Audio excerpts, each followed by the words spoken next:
Os antigos acreditavam que as estrelas da noite fossem eternas e imutáveis. Hoje sabemos que não é assim. Estrelas nascem, vivem suas vidas e morrem. A forma como uma estrela morre depende muito da sua massa. Uma estrela de pouca massa morre como uma anã branca. Uma estrela de muita massa, como um buraco negro.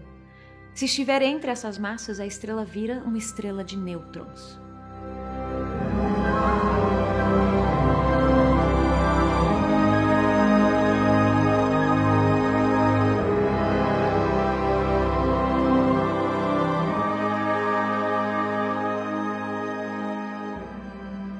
Estrelas passam suas vidas fundindo elementos ou forjando matéria. Esse processo começa com o mais simples dos átomos, o hidrogênio. A fusão dos núcleos de hidrogênio produz hélio e libera energia. É essa energia que faz com que as estrelas brilhem. Se a estrela é suficientemente grande, ela continuará forjando matéria criando elementos mais pesados, como hélio, carbono, neon, oxigênio.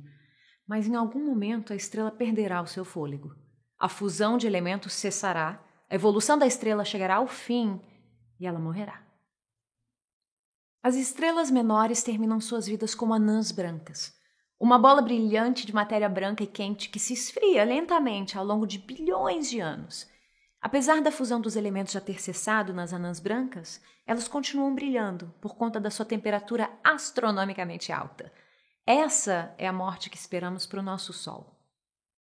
Para as estrelas bem maiores, o fim da fusão dos elementos permite que a gravidade cause sérios estragos. Sem a restrição da fusão de elementos, a gravidade da estrela desconstrói as partículas e compacta tudo junto, da forma mais apertada possível dentro do que a natureza lhe permite fazer. O resultado disso é um buraco negro.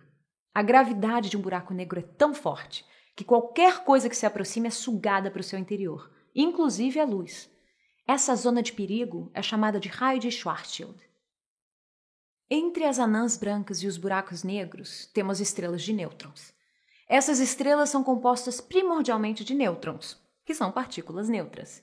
Ernest Rutherford previu a existência de nêutrons em 1920, e 12 anos mais tarde, esses nêutrons foram observados por James Chadwick. Podemos encontrar nêutrons nos núcleos da maioria dos átomos. Eles também podem ser criados a partir de um processo chamado de captura eletrônica. Nesse processo, um elétron de um átomo se combina com um próton do núcleo, formando um nêutron e um neutrino. Neutrinos são extremamente rápidos e ardilosos e simplesmente saem voando, mas o nêutron acaba ficando para trás. Essa é a chave para entendermos como estrelas de nêutrons se criam. Imagine que temos uma estrela morta, aproximadamente 50% maior em massa do que o nosso Sol. A gravidade dessa estrela é forte o suficiente como para esmagar os elétrons e prótons juntos, formando assim nêutrons e neutrinos. Esses neutrinos saem pelo espaço adentro, deixando para trás uma esfera de nêutrons.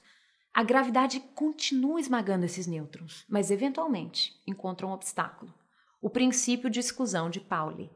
Simplificando bastante, o princípio diz que as partículas não podem ocupar o mesmo espaço ao mesmo tempo. E agora você tem uma estrela de nêutrons. Vamos quantificar essa transição de anã branca para estrela de nêutron e buraco negro.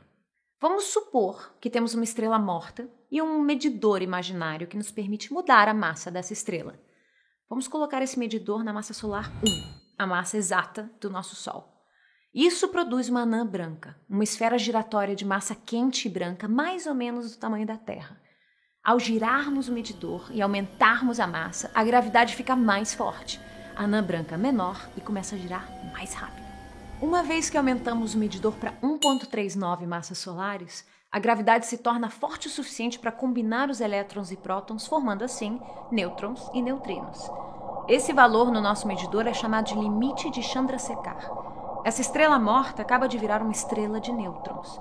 Ela diminui para uma esfera de rádio aproximado de 10 km e pode chegar a girar centenas de vezes por segundo. Se aumentarmos esse medidor ainda mais, a gravidade eventualmente chegará a ser forte o suficiente para colapsar os nêutrons e a estrela de nêutrons se desfaz e se transforma em um buraco negro. Esse ponto no medidor é chamado de limite de Thomann-Oppenheimer-Volkoff. A medida exata desse limite ainda não é conhecida, mas sabemos que abrange de 1,5 a 3 massas solares.